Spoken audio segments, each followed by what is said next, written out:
దేశ భవిష్యత్ అయితే భయమేస్తుంది. ఉత్తరప్రదేశ్ లాంటి చోట్లను చూసాం.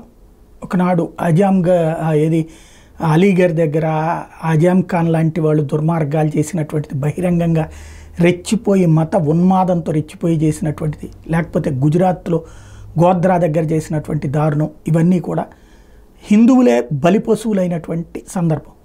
దానికి ప్రతిగా హిందువులు తిరగబడినటువంటి చోట్ల దాన్ని హిందువులు మైనార్టీల మీద దాడి చేశారు, ముస్లింల మీద దాడి చేశారంటూ ప్రపంచం మొత్తం ప్రచారం చేశారు, బద్నాం చేసుకొచ్చారు.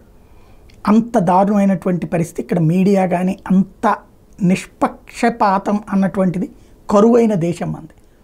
పూర్తి పక్షపాత ధోరణితో వార్తలు రాసేటటువంటి దేశం. ఈ వార్త మనకెవరికైనా తెలుసా? యోగి ఆదిత్యనాథ్ ప్రస్తుతం పరిపాలిస్తున్నటువంటి అదే ఉత్తరప్రదేశ్లో మౌలానా ఎవరైతే ప్రతాప్గఢ్ ప్రాంతంలోని ఒక మౌలానా హత్యకు గురయ్యారు.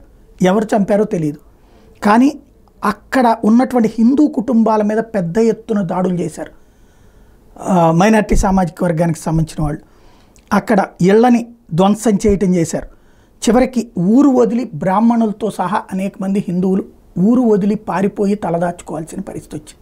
ఇప్పుడు యోగి ఆదిత్యనాథ్ సర్కార్ ప్రత్యేక పోలీసు విభాగాన్ని అక్కడికి పంపించి ప్రయత్నం చేస్తుంది. బట్ ఇలాంటి వాటికి ముగింపు ఉండదా అన్నదే సందేహం.